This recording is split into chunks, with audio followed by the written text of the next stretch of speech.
Okay, so we want to really thank Rabbi Rosenfeld so much for doing this for us. Rabbi Joey Rosenfeld is a therapist with a specialization in addiction and anxiety. He teaches the inner depth of Torah through his therapeutic lens on his podcast, Inward. He's an author and popular speaker on the interface between mental health and spirituality. Thank you so much. We're so excited to have you. You can't even imagine. Mhm. Okay, amazing. Okay, and you can hear me clearly? Yes, perfect. Okay, amazing. Okay. Shalom Aleichem, everybody. What an incredible schus to be here. And Be'ezras Hashem, we'll just go straight into what the job is, which is to try and spread some insight into the holy day that's coming upon us already tonight. It's going to be Tubishvat. And Tubishvat is a unique day because it doesn't have so much attention given to it in the earlier stages of Jewish history. Many of our Yamim Tovim, they have a robust literature surrounding them, halachic guides to them, the reality of the ins and the outs of the minhagim, because we've been a religion for quite some time and we've developed our holy days and our holy calendar in a very clear and focused way. But when it comes to Tu B'Shvat, other than a few statements in Chazal, we're not really left with so much to focus on until the Mikubalim come along. It's the Kabbalists who come along and teach us that Tu B'Shvat holds a secret light, a light that's so secret that it can't be discussed so openly, which is part of the reason that we don't have a robust literature surrounding Tu B'Shvat. We don't have svarim dedicated to it. We don't have a halachic reality to the process of Tu B'Shvat. We have minhagim that were developed from a Kabbalistic perspective, but the lack of clarity surrounding the day, in fact, points to the mysterious and powerful nature of the day. Because very often, when we're dealing with information or given facts or given information, so what we see is what we get. We see the information written down, we see the rules, we see the historical roots of something, and so we're restricted in our imagination because what we need is right in front of us. There's no need to imagine what the potency of the day is. But when it comes to spiritual moments, spiritual ideas that don't have a robust literature surrounding them, our sages teach us that that's because the light of these Yamim Tovim are of such a transcendent point that it's up to us to imagine them. So Tu B'Shvat is a day that lends itself to imagination and growth and trying to figure out what it means for us individually. And so I want to dig into the center of the day. The center of Tu B'Shvat is trees. Chazal tell us that there's 4 Rosh Hashanahs in the world. There's 4 times a year where we celebrate newness. There's the newness of the kings, there's the newness of the world, there's the newness with regards to vegetation and growth, and there's the newness with regards to the Eitzim. The trees have their own Rosh Hashanah. Tu B'Shvat is seen as the day that the sap is already rising within the trees to a degree enough that the process of growth is already in the process of happening. It's the middle of the month of Shvat, which means that the process of regeneration of the trees that laid fallow during the winter are now coming back to life. There's a lot of focus on the tree. Trees, we see trees throughout our lives. The world is populated by trees. And very often, in order to understand the spiritual benefit of something, we have to stop being so accustomed to that thing, and we have to begin to look at it with new eyes. The Ramchal writes in the beginning of Mesilas Yesharim that contrary to what most authors are doing, he wasn't coming to teach anything new. The Ramchal wasn't coming to teach new secrets about how to live life. The Ramchal wanted to reorient us to that which is already present in our lives. The most basic functional models of our lives are clear and present in front of our eyes. But because of the fact that they happen day in and day out, the habituation leads to a certain forgetfulness. Because if I'm exposed to something day in and day out, I stop paying attention to the novelty. Most of us don't walk around with a radical awareness of the deep miracle that breath is. The reason for that is not because we don't value breath or that we feel that we understand breath, It's simply because breath is what's happening at every moment of our lives.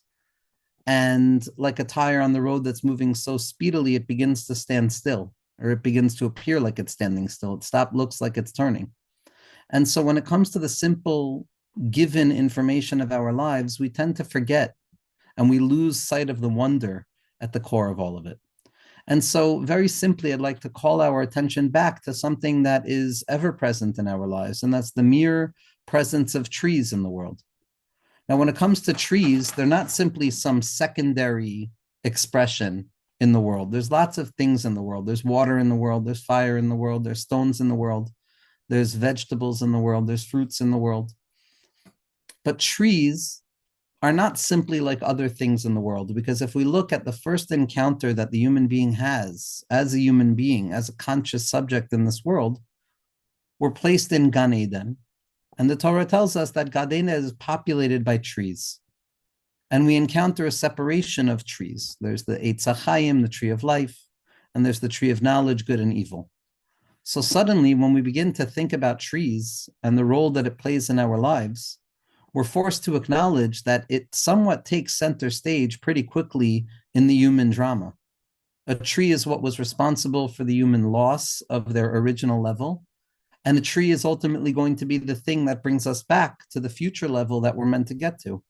By partaking of the tree of knowledge, we fell from our spiritual supernal roots of clarity and goodness and well-being, and we fell into anxiety and doubt and confusion. And with the arrival of Mashiach and redemption, which we're beginning to taste already now in our days, we're beginning to eat from the Eitz HaChaim, from the tree of life again, to the degree that life itself and the trajectory of human experience can be seen as being wedged between two trees. The journey from the Eitz Hadas, which was what made us human and made us stuck in our struggles, and journeying towards the Eitz HaChaim, which is going to be the place of clarification. Now, here's what I want to zone in on. These two trees, the Eitz Hadas and the Eitz HaChaim, they don't merely represent two historic realities, but they really represent the deep psychological truth that's taking place within each and every one of us at any given moment. Because if we look at the psukim, there's something very interesting that comes up from the discussion about these trees. The Torah tells us that both the Eitz HaChaim was in the middle of the garden, and the Eitz Hadas, Tovara, was also in the middle of the garden. In separate psukim, both trees are ascribed the center point of the garden. Now, Rav Mordechai Yosef Leiner of Ishbitz, the Mei Shiloach, Zchus Yogan Aleinu, he asks a fundamental question that earlier commentators also asked. How can you have more than one center? When you're dealing with a center point, it's singular. You can't have 2 points in the center because one of them is not going to be centered. And so to claim that there's 2 centers, 2 midpoints of the circle of Gan Eden would appear to be a difficult concept to make sense out of. And so from here, the Mikubalim come to discuss and describe a deep secret, that these 2 trees, which seem so diametrically opposed to one another, are in truth part and parcel of the same tree. That the Eitz Hadas and the Eitz HaChaim, choosing a life of complication or bewilderment or confusion or anxiety that comes about from the tree of knowledge, good and evil, as well as the tree of life, which is a life of connectivity and a light of calmness and ease and illumination of the spirit, they're in truth rooted in the same exact place. Because what ultimately makes the true distinction between which tree we're eating from is not the reality of the tree, but the nature of our conscious connection to the tree. That any given moment in my life, I can be connected to the Eitz Hadas, or I can choose to connect to the Eitz HaChaim. They both live in the same center point. Life is a singular thing. We're exposed to life by way of our senses, by way of being an embodied neshama within the vehicle of the body. And we wake up each day and we experience mitziut, reality. Now, God forbid for a person to think that reality is a split thing. Reality is not a split thing. Reality is HaKadosh Baruch Hu's revelation. The splitness happens within our mind, Because in front of us, each and every day, we have a choice that's placed in front of us. Am I going to live today in accordance with the Eitz Hadas, Tov V'Ra, or am I going to live today in accordance with the Eitz HaChaim? If I wake up in the morning and I say today is going to be a day of the tree of knowledge, so then everywhere I look, I'm going to see duality, I'm going to see separation, I'm going to experience confusion, I'm going to encounter anxiety of choice, and ultimately I'm going to feel disconnected from the Gan Eden experience. But if I choose to tap in to the Eitz HaChaim, if I choose to live today in accordance with the tree of life, then I choose to see my day in a lens of unity. I choose to look at my life through a process of calmness and goodness. Now, Eitz Hadas, Tov V'Ra, consciousness means I wake up in the morning and there's a mess over here and there's a task over here and there's this problem and there's that problem. And then on top of that, there's this traffic jam and this surprise that comes to push me off my game. And by the time I've finished breakfast and dropped the kids off, I've already had 1,000 things that have created a real scattering in my life where I feel disconnected and untethered to the innermost point of all things. That's what happens when a person chooses to live their life by way of the Eitz Hadas. But if upon awakening I say to Hashem, even before washing Netilas Yadayim, I say, Ribono Shel Olam, Master of the world, I know the world out there is going to look confounding and confusing.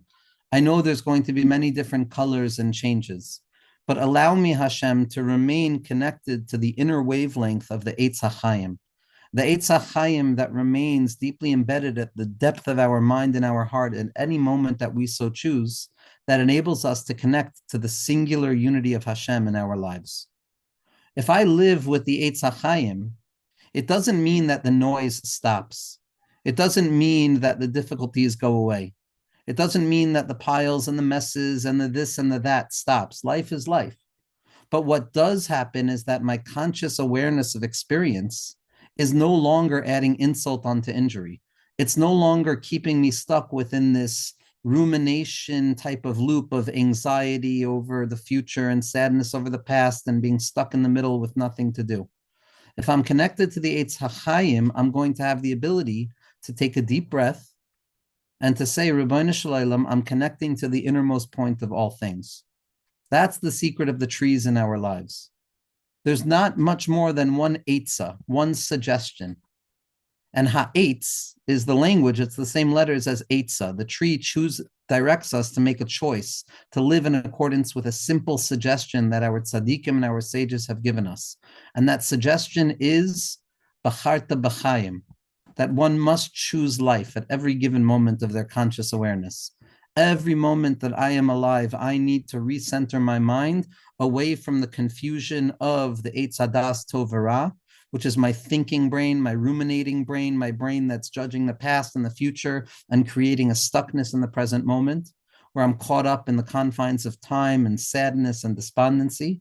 And I have to actively choose to connect myself to the innermost point of Chaim, which is in my mind, which is the place of Simcha, which enables me to see life by way of unity. And it helps me grapple with whatever it is that I'm encountering. The singular eitzah is to choose to eat from the Eitz HaChaim. I remember calling my Rebbe, it's a big tzaddik that I try and call my Rebbe, Rav Yitzchak Maya Morgenstern Shlita, and I reached out and I said, I'm stuck in this bilbul and this confusion and this form of sadness and this difficulty. When is it going to end? When does those feelings end? And the Rebbe's suggestion was very simple. He said, stop eating from the Eitz Hadas and start eating from the Eitz HaChaim. And at first glance, it didn't do much for me. But after thinking about it and contemplating it and getting more insight into what it means, it becomes the singular eitzah, again, the letters ha'etz, that we have at our disposal. We can either choose to live our lives from within a framework of unity rooted in faith, which is meant to awaken us feelings of well-being and protection and ease and a sense of being all right here, right now. Or we can choose to live a frenetic life that's disconnected from stability, where our shadows are going to frighten us. There's never a time where a person doesn't have a choice to return back to the Eitz HaChaim. no matter how long I've lived my life stuck to the Eitz Hadas, no matter how deeply I've connected myself to this narrative of being angry and resentful and frustrated, there's never a time where a Jewish individual does not have the ability to tap in and say, B'charta b'chayim. I'm choosing to connect myself to the Eitz HaChayim. I'm choosing to take a deep breath and draw down the springs of well-being and calmness that come about through faith. There's a few things that we can learn from trees. When we see trees on the outside, they're always a good reminder that it's up to a person to choose what we want that tree to tell us. Do we want the tree to remind us of the confusion of this worldliness? And we can look at all of the different trees and see differentiation and separation and fragmentation in our lives? Or do we want to choose to see the forest beyond all of the trees, which is a sense of unity, and to realize that the tree is there to remind us that the Eitz HaChayim is ready and available for us? Rav Yitzchak Hutner, the Pachad Yitzchak, after sitting Shiva for, I believe it was his mother, it was a close family member. After Shiva, he stood up and it was time to kind of walk out and take the walk around the block as Avelim do when they're getting up. And he opened the door and he looked out and he saw that there was a tree there.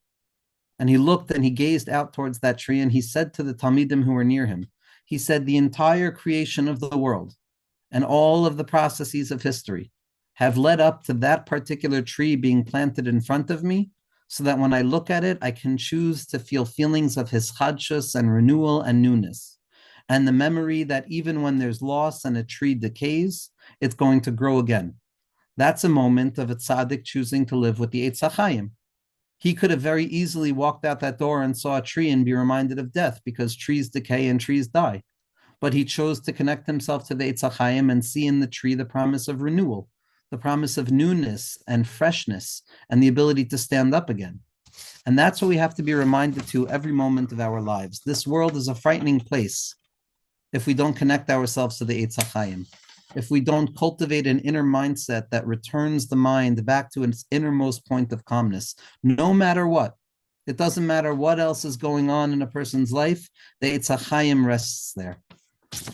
And there are a few things that we can see, practical kind of mnemonic devices or sparks of insight that we can contemplate when we see trees, so that we can spark within ourselves this attitude.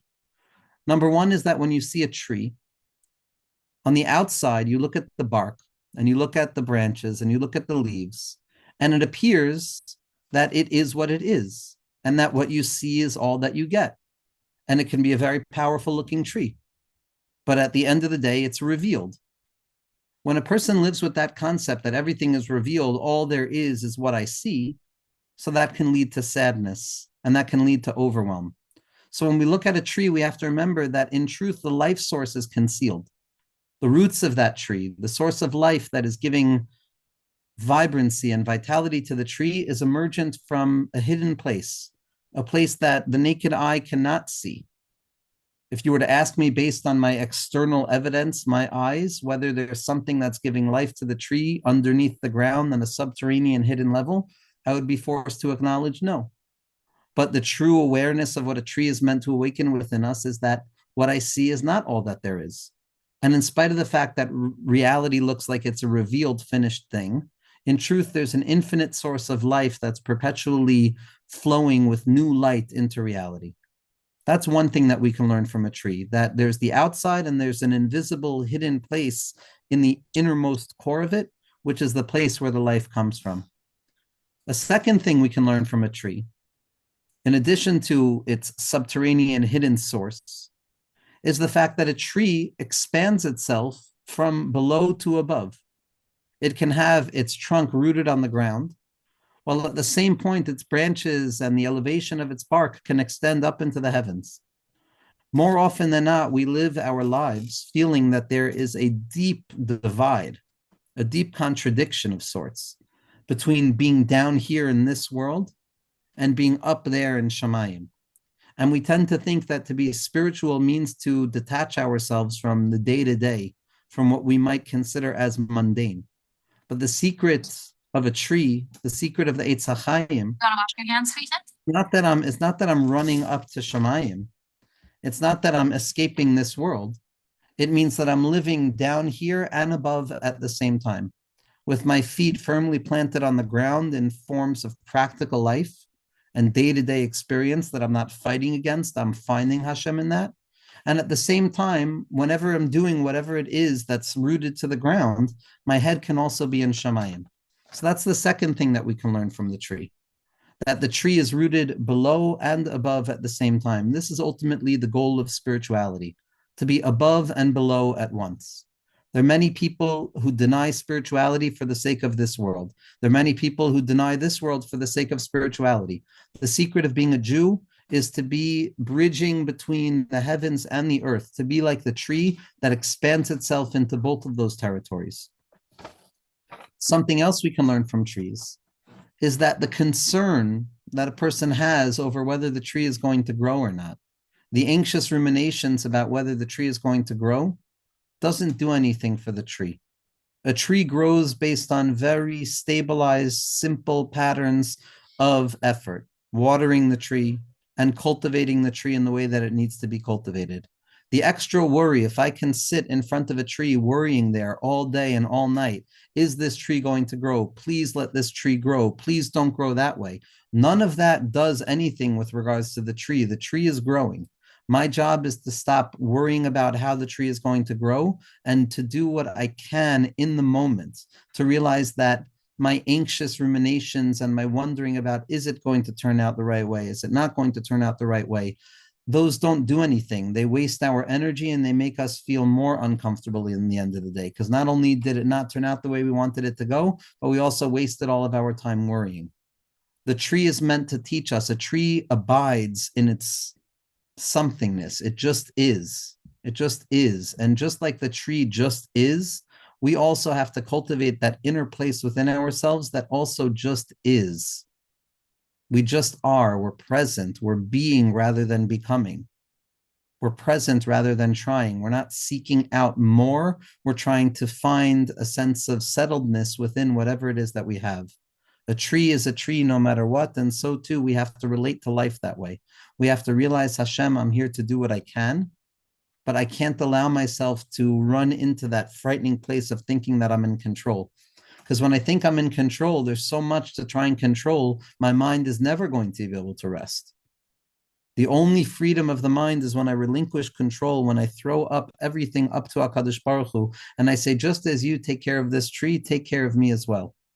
This is what the pasuk says, Ki ha'adam eitz hasadeh, the man, human beings, are like a tree in the field. So far we've come to realize that that means that in spite of what we see, there's always much deeper roots invisible to the naked eye.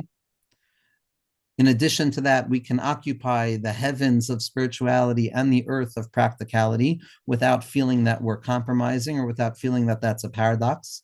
Number 3 is that we have to learn from the tree to worry less. Care, certainly. To be careful about things, to make sure that a tree has the necessary ingredients to grow, that's our responsibility. But to worry about it excessively, to ruminate about whether we did it right or not, that's a waste of our own time. And that's something that the tree teaches us. Another thing that we can learn from the tree, and I'm going to do 5 elements, and then we'll kind of be able to wrap it up and pause for some questions. But the 4th element of a tree is that if we notice the trees around us, they grow in accordance with their circumstances. Whatever it is that's placed around the tree, whatever blockage might be appearing to block the tree's growth, the tree will not stop growing. The tree will not say, no, this is not in accordance with my idealized expectations of how I want it to grow. The tree is simply going to grow. It's going to continue to adapt to circumstance.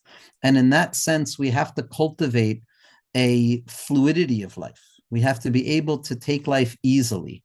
Because when a person tries to force reality to conform to our expectations, it's going to lead to a life of pain and suffering, because reality doesn't care. Hashem cares, but the way he created reality is that reality doesn't change in that way. And so the 4th quality that we can learn from a tree is that today, Hashem, whatever it is that goes on, whatever it is that's happening, I'm connected to you, irrespective of whatever blockages arise, irrespective of whatever traffic jams hit me. In that way, we can ensure a certain sense of equanimity, the equanimity, the stillness of a tree, that it abides, it doesn't shift, it doesn't get angry, it doesn't lose its temper, it doesn't become overwhelmed when things feel slightly off kilter. And so we have these lessons that we're able to learn from the tree.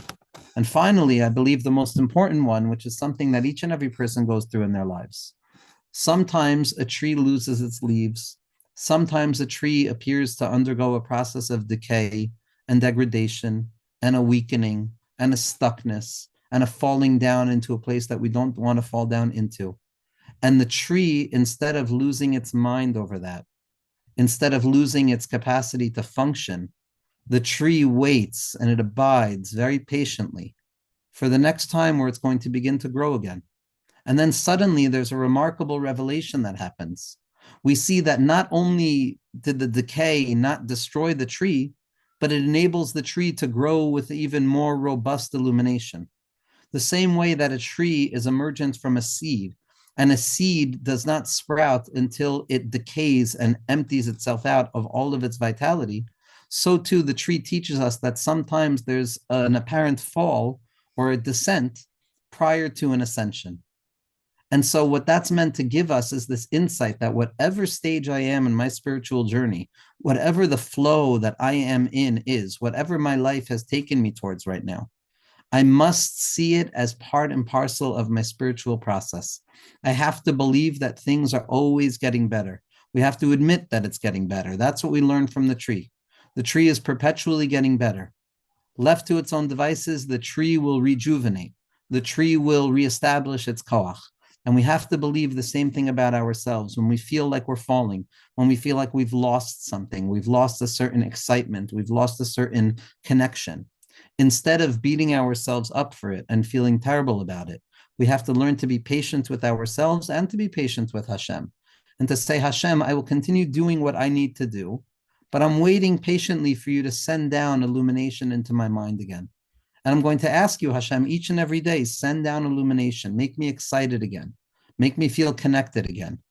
But I'm not going to force it, and I'm not going to manufacture it, and I'm not going to try and connect myself to artificial forms of excitation, because the gain that we get from pure patience and by biding our time and waiting with the trust that Hashem is going to allow the tree to sprout again is more valuable than rushing the process and trying to heal the tree before it's time.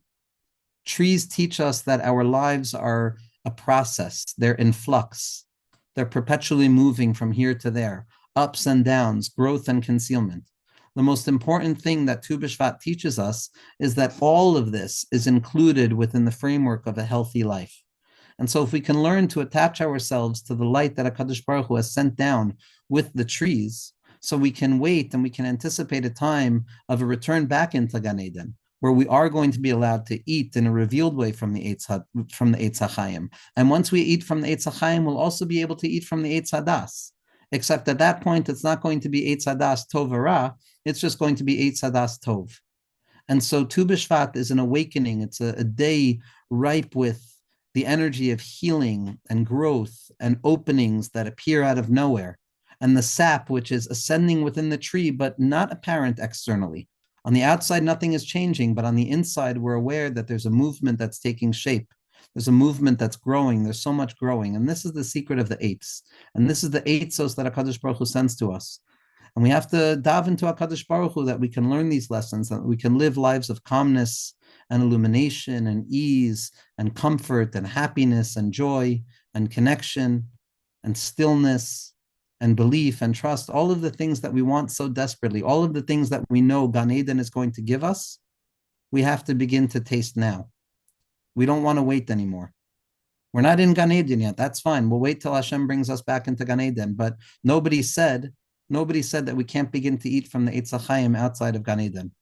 And that's what the tzaddikim give us. This is what all of the Torah of the Baal Shem Tov, of the Arizal, of Rabbi Shimon Bar Yochai, and ultimately the Torah of Moshe Rabbeinu is teaching us this thing, that the Eitzah that we learn from the trees is to live a joyous life, as tisaneg al Hashem, to find pleasure and to believe in regrowth and rejuvenation of ourselves, of our families, our communities, the Jewish people, the world.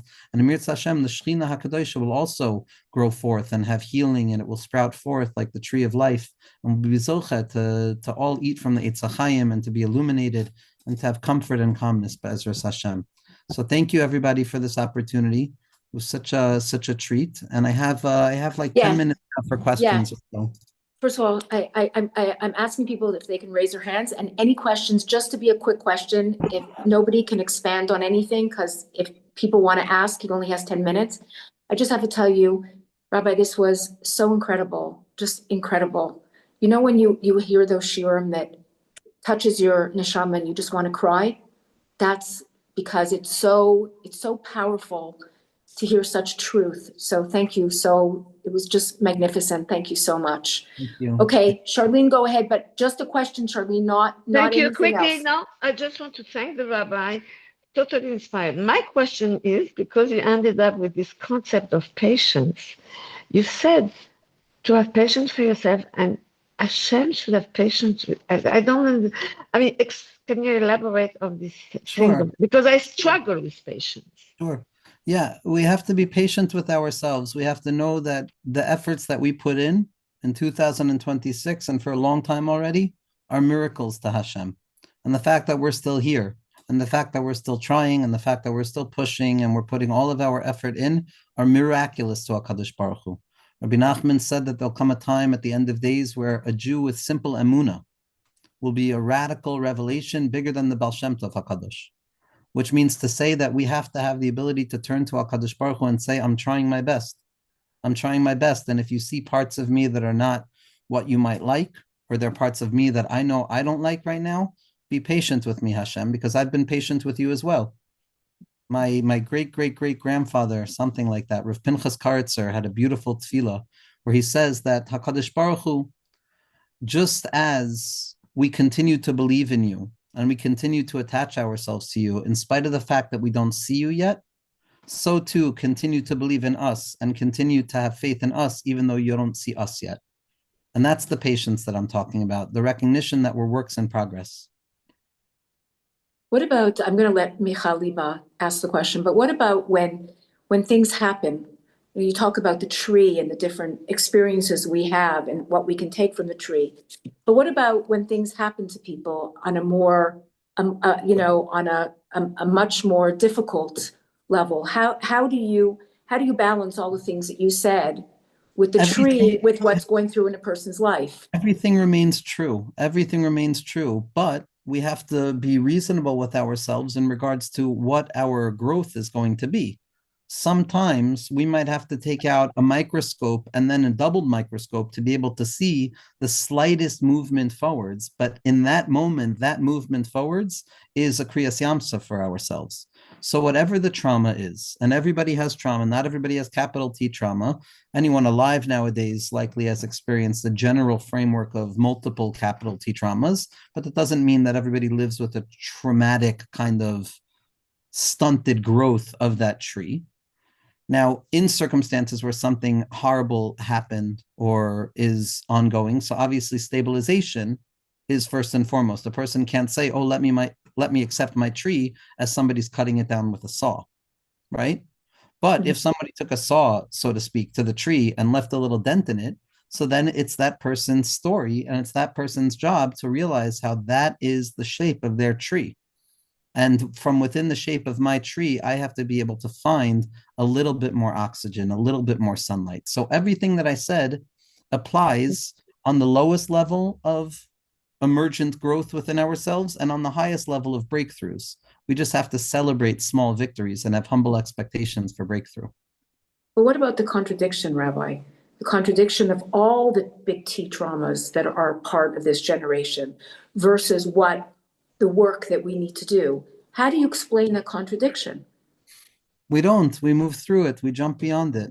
We don't. This is how Kriyas Yamsuf happens. The entirety of Yiddishkeit is based on the recognition that we have to take contradiction and transform it into paradox. Contradiction is two apparent things that don't operate together. And until one gives way to the other, so things are not going to work. The job of entering into a paradox is coming to realize that, wow, somehow, some way, both of these things are operating at once, and I'm going to have to figure out how Hashem is big enough to hold both of them. Michaliba, go ahead. Michaliba, you have to unmute. Go ahead. Thank you. So if a tree is attached to its fruits, and I look at fruits as your children, because of course it was going to be a parenting question, right? The tree is very attached to its fruits, and it's hard to let go of, like you're saying, patience and and there's like such a conflict right there, because the fruit is part of who you are, meaning your children is part of who you are. And yet there's this process of being patient with the outcomes of their choices. I guess I'm not even sure how to articulate my question. I mean, I'd love to say I'd love to control the outcome, which is really what I am really trying to say, but I'm just curious if you could talk to that just a drop. My wife is the master parent, so she would have a much better answer to this one. But what I would say as follows is that so long as the fruit is growing on the tree, so long as it's underneath the supervision of the tree and it's symbiotically connected to the tree because it's not ripened yet. So there's a very important, Rabbi Nachman has numerous Torahs about not picking a tree, not picking a fruit before it's ripe, right? Because we don't want to end that process of growth.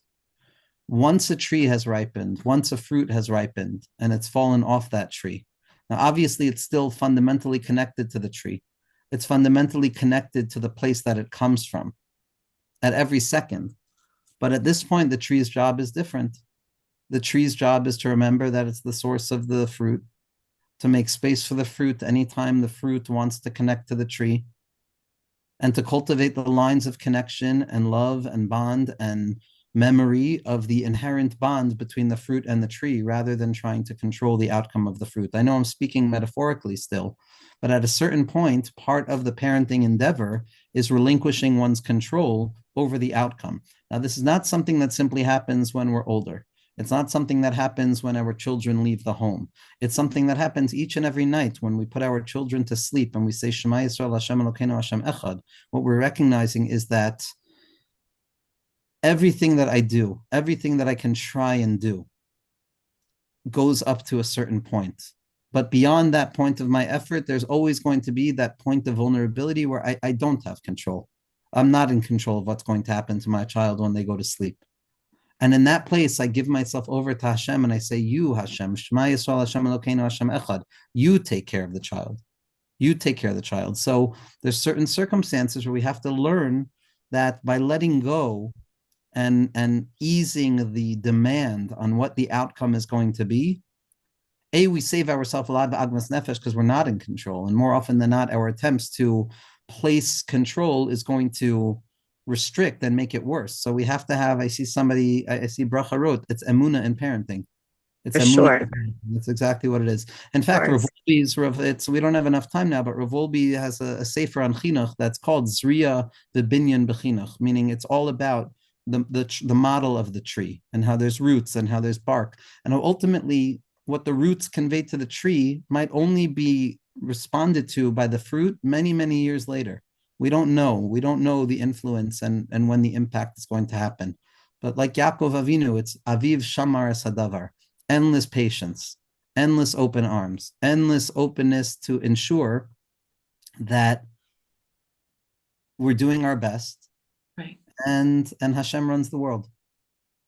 Rabbi, we have one more question. Can we take just one more? Go ahead, Sure. Pamela.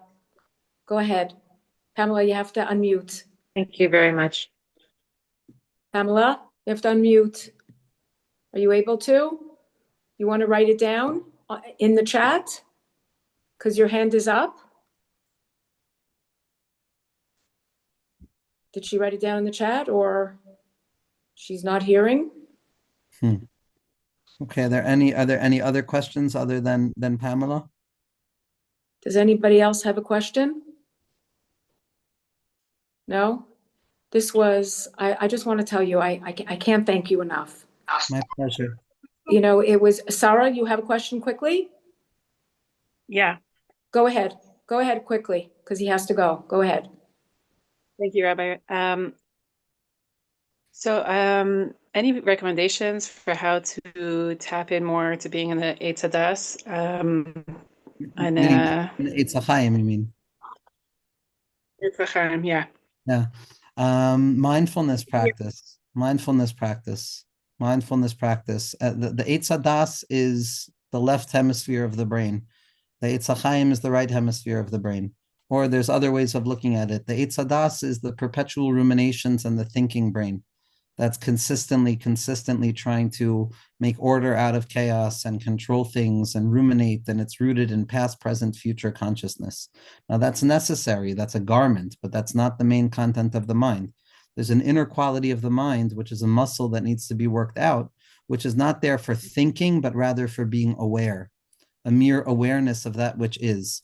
And that's where we cultivate emuna. Emuna is the answer. Emuna is the Eitz HaChaim. When I figure out that formula that reminds me that I can let go and let God, that's eating from the Eitz HaChaim. The more and more I feel that I'm in control and I have to be chaotic about trying to make things be in my control, that's eating from the Eitz Hadas. And so spending 5 minutes in the morning, 5 minutes in the afternoon, 5 minutes at night, closing off my phone, letting go of anything that reminds me of what needs to be done, what needs to be fixed, what I need more of or what I need less of, and choosing to tune out and to tap into a higher source of wisdom, which is the emunah that each and every one of us carry within ourselves. And the more we give space to it, the more real it begins to appear. So that's what I just heard, when the tree so attacks itself and its fruit, what is its best advice? That was her question, that Pamela. When the tree attacks itself. And its fruit. I don't know what that really.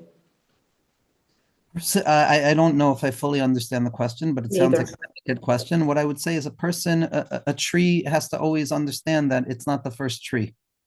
There's trees that are older than it. There's trees that are more wise than it. There's trees that have grown before and have experienced the same terrain shifts that it has had. And we have to seek out the helpers in our lives. We have to find sages and teachers and people who inspire us to live a better life. There's no single tree that can do it on its own.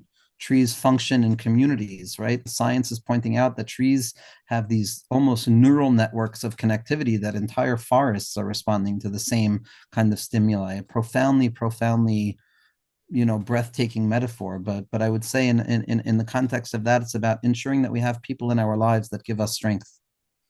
Okay. Thank you so much. Thank you so much. This was unbelievable. Yeah, and I'll send you my information if people want to. Perfect, and I'll share it with everybody. Okay, wonderful. Thank you so much. This was really incredible. Really incredible. You should continue to, you just give over such beautiful Torah. It's just unbelievable. Thank you so much. Okay, at a time when we need it so badly. So thank you so much. Thank you for putting this together. Thank you.